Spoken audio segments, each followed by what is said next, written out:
오늘 저는 그리스도의 죽음과 연합하라 이런 주제로 주의 말씀을 전가할 것입니다. 예수 그리스도를 믿은 사람은, 즉 구원받은 사람의 삶은 어떻게 해야 되는가? 구원받은 자의 삶 말입니다. 이미 우리는 용서를 받았습니다. 믿으시지요? 하나님의 자녀가 되었습니다. 회복을 하였습니다. 천국 백성이 된 것입니다. 믿어지시지요? 그 감격과 감사로 살아가는 사람은 어떻게 살아가는가? 오늘 말씀이 되겠습니다. 오늘 1절에서 그 첫 번째 발견을 할 수 있는 사실은 죄와 단호히 결별해야 하는 것입니다.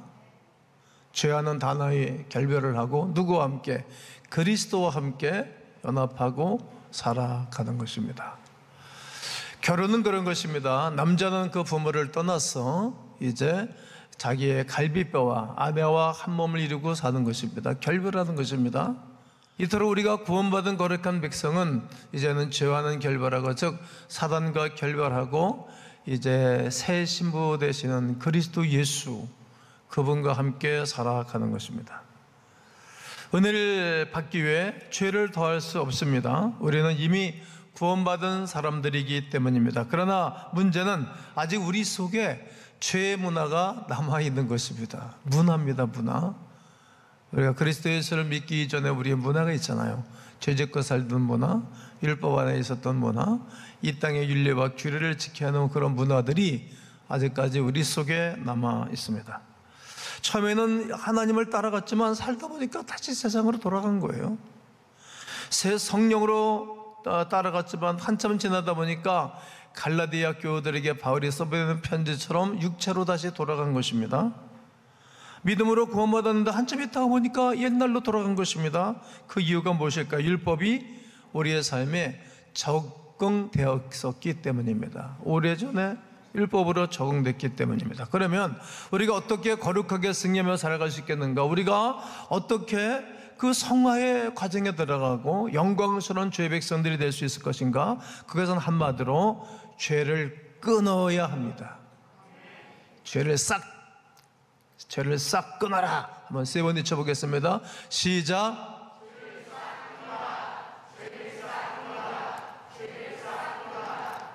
오늘 12절을 보면 그러므로 한 사람으로 말미암아 뭐가 세상에 들어오고? 죄. 또 죄로 말미암아 뭐가 들어왔나니? 사망이 들어왔어요. 여기서 우리가 설명하고 싶은 사람은 옛날에 신라의 모 장군은 앞으로 내가 기방에 가면 안 되겠구나 이렇게 결단을 했는데, 저녁에 퇴근을 하면서 말 위에 안정에 타고 오면서 졸았다 그러잖아요. 하루 일과를 마치고 돌아오면서 졸았는데 말이 서 있는데 보니까 기방집 앞에 가 있는 거예요. 그렇게 살아가는 애마지만 자기 장검을 들어서 목을 쳐냈다 그러잖아요. 끊어내는 거죠. 그렇습니다. 우리를 병들게 하고 고통스러웠게 하고 죄를 짓게 하고 죽게 하고 우리를 쉼없는 그리스도인으로 살아가도록 하는 것은 죄의 문제라는 거죠. 예수 그리스도로 말미암아 구원받은 거룩한 백성들이 용서를 받았다면 세 가지입니다. 행위의 죄, 육신의 죄, 탐욕의 죄를 그냥 쳐내는 것입니다. 그렇습니다. 이것이 없이는 거룩한 길, 구원의 길, 완성에 들어갈 수 없는 것을 우리는 알아야 됩니다. 거룩한 삶 역시 죄와의 단절입니다. 1장에서 그 원칙을 이야기하면서 6장 이후부터는 우리가 실제적으로 죄의 정욕, 육신의 정욕, 이생의 자랑, 안목의 자랑을 어떻게 될 것인가에 대해서 다루겠습니다. 어떻게 이런 죄들을 끊을 수 있는 것입니까? 분명한 사실은 자기 힘으로 안 된다는 거예요. 내 힘으로 안 돼요. 그래서 찬송은 울어도 못하네, 심서도 못하네, 애써도 안 되네. 아멘 해보세요. 믿으면 하겠네. 그리스도께서 도와주지 아니하시면 우리가 죄로 던져낼 수 없고 죄와 결별할 수 없는 것입니다. 죄 짓고 싶은 사람이 누가 있겠습니까? 육신이 약해서 죄지는 것 아닙니까? 믿음이 약해서 죄지는 것 아니겠습니까? 이 죄를 자꾸만 지으니까 구원을 받았지만 거룩해 주지 않는 것입니다. 능력의 삶을 살아갈 수 없고 축복된 삶을 살아갈 수가 없는 것입니다. 죄를 짓지 않는 방법을 소개해드리고 싶은데 그 첫 번째가 그 죄를 드러나게 하는 것입니다. 읽어보십시오. 시작. 여러분, 죄를 감춰 놓으면 계속 우리는 시달림을 받습니다. 우리 안에 죄의 문화가 사라지지를 않습니다. 문화라고 저는 표현을 했습니다. 죄를 자꾸만 드러내야 됩니다. 하나님 앞에서 폭로해야 되고 사람들 앞에서도 죄와 부끄러움을 말하는 것은 좋습니다. 그래서 서로 죄를 고하고, 야고보서가 그러잖아요. 야고보가 소그룹에서 이런 일을 하죠. 자기의 부끄러움을 드러내는 것은 아주 좋은 것입니다. 사람하고도 불편한 관계를 여러분 사화해야 됩니다. 너희가 제단에 제물을 드리려고 할 때에 형제와 불편한 것이 있으면 가서 제물을 대단에 놓고, 왜? 이중적인 죄를 지니까 가서 형제와 사화하고 와서 제물을 드려라. 그래야 그 예물이 상달된다고 말합니다. 사람 관계 아주 중요합니다. 어떤 사람, 나는 뭐 사람들 관계 중요하지 않아, 난 다 하나님에게만 인정받으면 돼. 정말 잘못된 것입니다. 어찌 성경이 그렇게 돼 있습니까? 그렇지 않습니다. 사람들 관계가 불편하면 여러분 하나님 앞에 불편한 겁니다. 우리가 이 땅에 살고 있고 공동체를 이루고 살고 있기 때문입니다. 그렇습니다. 이렇게 사람들 앞에, 하나님 앞에 죄를 드러내는 것입니다. 폭로하는 것입니다. 이 자기심으로 끊어지면 얼마나 좋겠습니까? 그러나 그렇지 않습니다. 하나님이 함께 하실 때에만, 아멘 해보실까요? 죄에서 벗어날 수 있습니다. 각자의 개인의 간증을 들어보면 그 죄를 회개할 때 하나님이 역사에서 죄를 회개했다는 말들을 많이 듣잖아요. 저도 이렇게 간증을 많이 했죠. 그래, 오늘은 제 간증을 하고 싶지는 않습니다. 죄를 회개하는 것이 내 의지로 되면 얼마나 좋겠습니까? 근데 그렇지 않은 거예요. 성령의 역사하심이 아니면 죄를 회개할 수 있는 기회도 없습니다.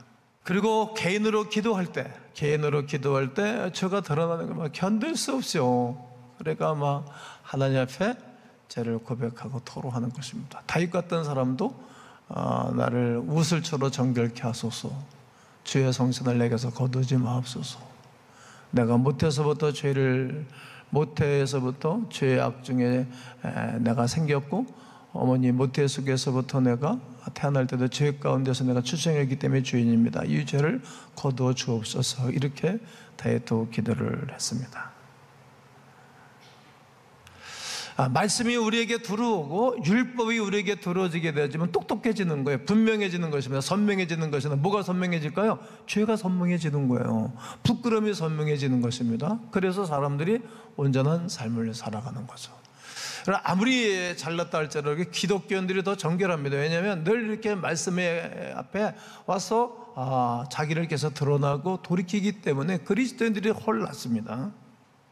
오늘 20절에서 말한 것처럼 율법이 오면서 죄가 아주 분명해진 것입니다. 숨겨진 죄가 드러났습니다. 의에 대해서, 죄에 대해서 분명해졌고 예민해진 것입니다. 사도 바울은 예수님을 믿고 난 다음에 10년, 20년, 30년 지나가면서 점점점 괴로워했어요. 뭐 때문에 그랬죠? 나는 죄인 중에 괴수라고. 아니, 예수님 믿고 나서 죄를 져서가 아니라 죄에 대해서 예민해진 거예요. 죄에 대해서 아주 분명해지고 똑똑해지고 아주 선명해진 것입니다. 그러니까 죄인 중에 내가 괴수였구나. 그리고 다른 교회의 아픔이 내 아픔으로 느껴진 거예요. 다른 사람의 죄가 내 죄로 느껴진 것입니다. 나라에 대한 아픔과 어려움들이 자기 것으로 느껴졌기 때문에 대신 회개하고 아파진 거예요. 다른 사람의 죄가 내 아픔으로 온 거예요. 여러분, 대개 부모들이 그러잖아요. 자식들이 잘못하면 다 네 애비 잘못이라고, 네 애미 잘못이라고, 이런 어른들의 고백을 해서 이게 아주 맞는 거예요. 당신의 죄와 당신의 부끄러움이 내 것으로 느껴지는 성숙함이 이제 이 바울에게 있었기 때문에 내가 죄인 중에 죄수라고 고백한 것입니다. 죄를 스스로 깨닫지 못하는 것입니다. 이것이 죄라고 생각하지 않고, 그리고 우리가 살아가기 때문에 죄를 물 먹듯, 음식 먹듯, 밥 먹듯 먹고 마시는 것입니다. 그래서 우리가 허공을 치는 것 같은 인생을 살게 됩니다. 무언가 고치고 싶고 새로워지고 싶은데 이게 안 되는 거예요. 내가 이렇게 살면 안 되던데, 이렇게 느끼고 절규하면서 이게 더 성숙하고 발전하지 않는 것입니다. 왜 그럴까요? 그 원인이 정확하게 무엇인지 모르기 때문에 그런 것입니다. 정확하게 뭘까요? 죄에 대한 문제라는 거죠. 죄의 속성 중에 중요한 것은 일단 죄가 드러나면 그 힘을 잃기 시작하는 거예요. 사람들 앞에 말이죠, 당신과 나와 우리 관계 사이가 어색하고 불편한 일이 생겼을 때 시침이 뚝 따고 쓸데없는 자존감을 세우고 각을 세우면 관계가 깨집니다. 그러나 미안합니다, 잘못했습니다, 이거 하기가 아주 쉽지 않거든요. 특별히 남자들 세계에서는. 그러나 친구 사이라면 여보게 미안하네, 내가 잘못해, 그러면 사이가 좋아져요. 그래서 일단 죄를 고백하면 죄의 효력이 떨어집니다. 관계가 좁아지기 시작합니다.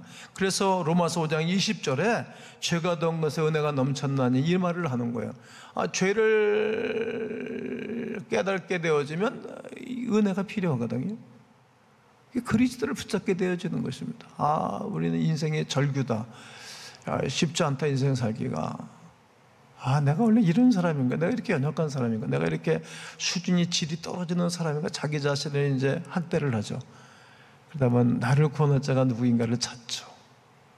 그래서 많은 분들이 힘들고 어렵고 방황하고 힘들다가 예배당에 와서 주님을 딱 붙잡는 거예요. 그 중에 한 분이 여러분들 아닙니까? 그 중에 한 사람이 설교하고 있는 김 목사 아닙니까? 그런데 우리가 무슨 말을 하리요? 은혜를 더하게 하기 위하여 주에 거할 수 있겠느냐? 그럴 수 없다는 거죠. 이 질문에 대한 두 부류인데, 철저하게 구원에 대한 냉소적으로 생각하며 비웃는 부류의 사람들이 이런 말을 하고, 구원에 대해 오해하고 아무것도 모르는 부류입니다. 우리가 은혜를 받게 하기 위해서 죄를 지을 수 없다는 거죠. 그럴 수 없다, 그럴 수 없다. 오늘 2절에서 강하게 부정하고 말씀을 증거하는 것입니다. 우리가 성화의 단계, 구원과 축복의 절에 들어가려면 한번 아멘 해보세요. 죄와 단절해야 됩니다. 죄와는 이별해야 되는 것입니다. 여러분, 요즘은 자기 자신이 얼마나 귀하고 자기 자신밖에 모르니까 사랑한다 놓고 남자가 저 남자 버리고 다른 남자하고 결혼하잖아요. 사랑한다고 고백해놓고 너 내가 마음에 안 들어, 너 못 살겠어, 그러고 여자 버리잖아요. 그리고 다른 여자 만나고 그러잖아요. 이런 세상이 됐어요.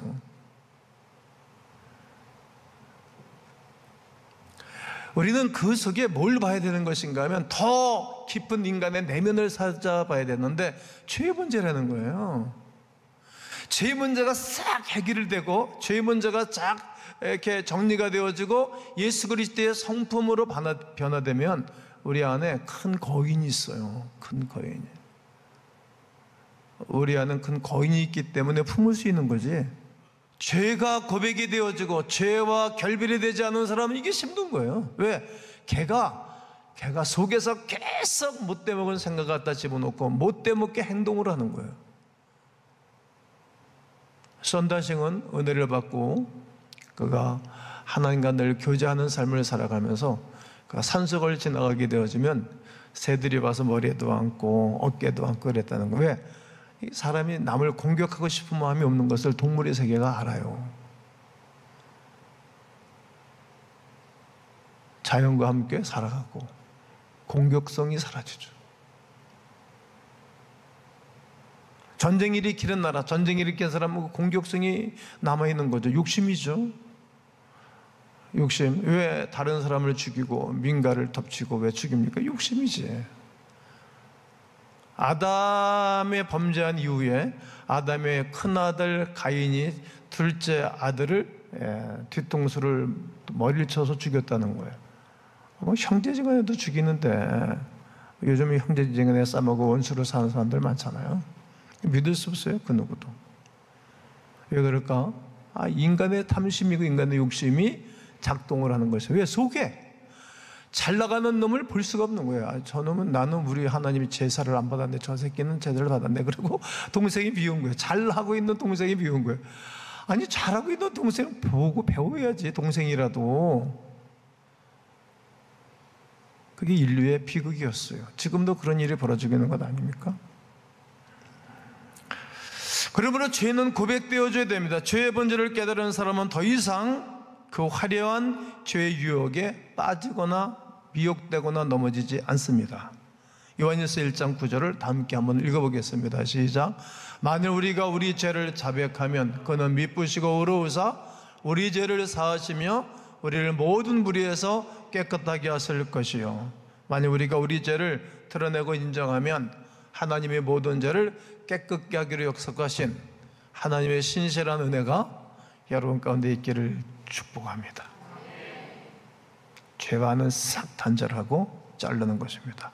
죄 문제를 처리할 수 있는 또 한 가지 방법은 죄를 십자가에 못 박는 것입니다. 한번 읽어보십시오. 시작.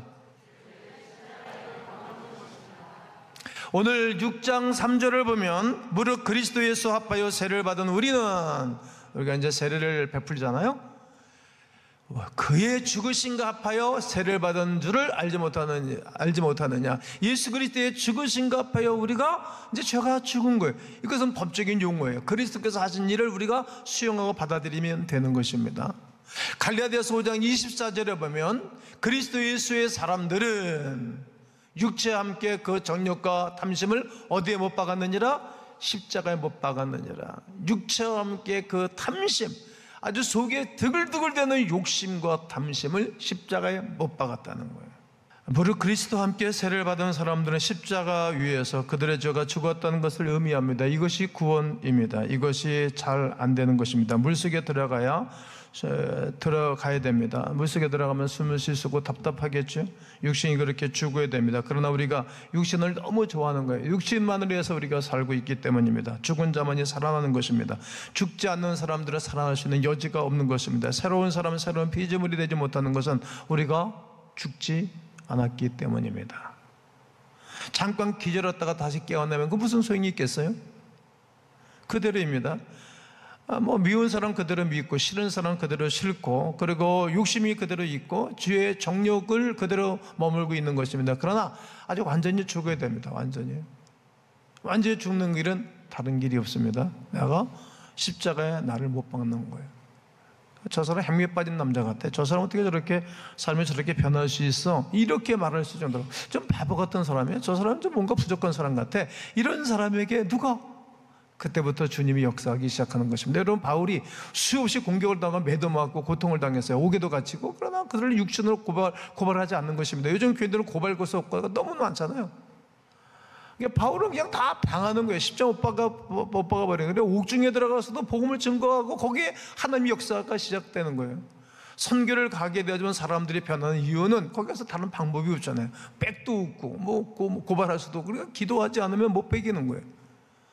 그러니까 선교를 가게 되면 다 단절됐기 때문에 하나님 한 번만 보이고 하나님 한 번만 의지하기 때문에 믿음이 좋아지고 돌아오는 것입니다. 장이 탈났는데도 약도 없잖아요. 그러니까 캄보디아 같은 나라 가면 장 탈 일이 맞죠. 저도 가서 장이 탈났거든요. 물이 안 좋으니까 일단. 오직 주님만 의지하는 거예요. 오늘 우리가 그리스도와 함께 십자가 못 박아버리고 그리스도만 전적으로 의지하고 바라보는 그 속에 생명이 있고 은혜가 있고 기적이 일어납니다. 성도 여러분, 1장서부터 5장까지는 구원의 확신입니다. 이제 6장서부터 어떻게 가는 것입니까? 구원받은 자의 삶에 대해서 확인을 하고 싶은 거예요. 지금 바울이 구원받은 자의 삶 말이죠. 그렇다면 여러분들이 한번 따라해 보세요. 정말 내가 거룩해졌는가? 따라해 보세요. 시작. 정말 내가 변화되었는가?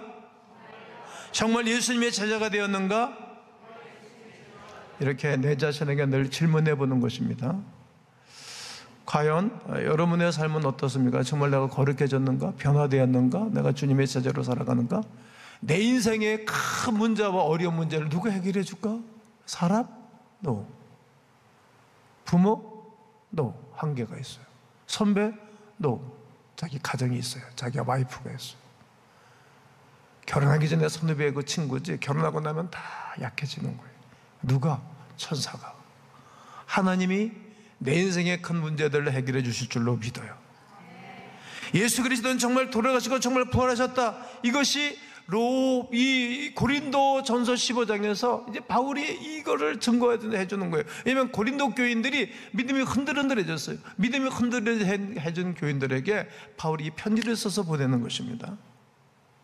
내가 받은 것을 먼저 너에게 전하였는데 성경대로 그리스도께서 우리 죄를 위해서 죽으셨다. 이거 강력하게 장사 지낸바 되었다가 성경대로 삶 안에 부활하셨다. 맨 나중에 난석되지 못한 나에게도 내게 보여주셨다. 엉망진창에 나에게도 만나주셨고 보내주셨다.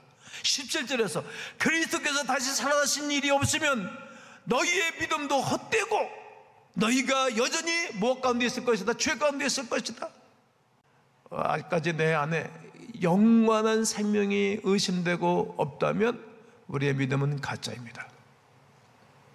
내 안에 그리스도께서 베풀어 주신 그 은혜로 말미암아 내가 죄가 십자가 못 박혀버리고 나는 이제 생명으로 거듭나요 은혜를 누리겠다면 이분은 구원받은 자가 확실한 것입니다. 여러분, 마귀의 권세는 사망 권세입니다. 마귀는 예수 그리스도를 끊임없이 유혹했습니다. 먹는 것, 보이는 것 나타내고 명예로운 것들로 끊임없이 유혹했습니다. 마귀는 계속적으로 우리를 유혹할 거예요. 이 땅을 떠난 날까지. 여러분이 마지막 죽음을 가질 때도 우리를 유혹할 거예요. 그래서 맨 마지막에 주의 종이나 믿음의 식구들이 옆에서 있는 가운데 이 땅을 떠나가는 것이 좋습니다. 이 세상 떠날 때 찬양하고 숨질 때 하는 말 이곳일세 내 진정하는 말 내 구주 예수를 더욱 사랑 내 구주 예수 그리스도를 맨 마지막에 여러분 부여한 사람들이 있어요. 그 완전히 지옥행입니다. 그러나 이 예수 그리스도로 말미암아 구원을 받은 거룩한 백성들이 평생도록 거룩한 삶을 살아갔던 거룩한 백성들은 내 생명에 떠날 때 그 내 주 예수 그리스도를 찬양하는 거예요. 제가 수많은 분들의 임종을 내가 봤잖아요. 어느 분들은 내가 하니까만 너무 감기하고 고통 몸이 아파서 고통스러워 벌벌 떨다가 내가 그냥 탁 나다가 너무 고마워하고 완전히 극각으로 탁 바뀌는 것을 봤죠. 이게 구원받은 백성의 삶입니다. 이렇게 우리는 죽음까지도 마지막 죽음까지도 마귀는 내 곁에 와서 우리 속삭이는 거예요. 어떻게 할 수 있습니까? 모세가 마지막 죽을 때에 하나님이 그 죽음을 묘지를 두게 되어지면 인간들이 우상을 만들 것이 뻔하니까 그 육체로 된가 숨겨놓는지 뒤로 갔는지 모르겠어요. 모세의 무덤은 없어요. 여호수아의 무덤은 있어요. 마지막까지 인간을 우상화시키고 싶은 마음이 인간에게 있는 거예요. 연약한 사람일수록 인간 우상을 만들죠. 또 못돼 먹은 사람들이 인간의 우상을 만들어 놓고 숭배를 하게 하죠. 이북 같은 사람들 그런 것들이죠.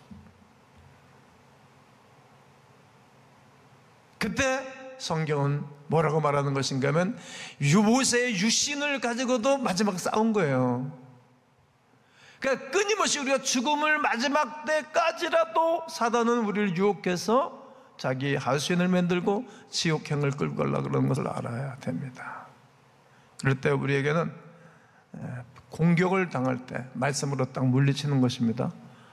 하나님의 말씀으로 산다고, 그리고 예수의 이름으로 명하니 떠나갈지어다, 그리고 그분을 환영하고 인정하고 모셔드리는 것입니다. 자기 땅에 오며 자기 백성들이 영접하지 아니하였으나 영접하는 자 곧 그 이름을 믿는 자들에게는 하나님의 자녀가 되는 권세를 주셨기 때문입니다. 이 본문에서 영접이라는 단어가 얼마나 중요한지 몰라요. 여러분, 우리 집안에 사람들이 왔을 때 영접하는 사람이 있으면 문을 닫아버리고 문 안 열어주는 사람이 있잖아요. 아무나 문 열어주면 또 안 되잖아요. 영접하는 거죠. 항상 그분을.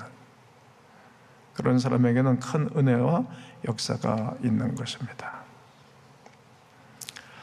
우리가 예수 그리스도를 믿고 구원받은 것을 생각하면 그 구원의 놀라운 능력이 너무 큰 것입니다. 그래서 감사해서 만복의 근원이신 그리스도를 찬양하고 경배하는 것입니다. 모든 질병, 모든 고통, 사망, 권세가 어디에? 십자가에 못 박아버리는 것입니다. 우리는 살아났습니다. 뭘로 살아난 것입니까? 예수 그리스도로 말미암아 살아났고 예수 그리스도로 말미암아 새 사람이 되었습니다. 아멘이십니까?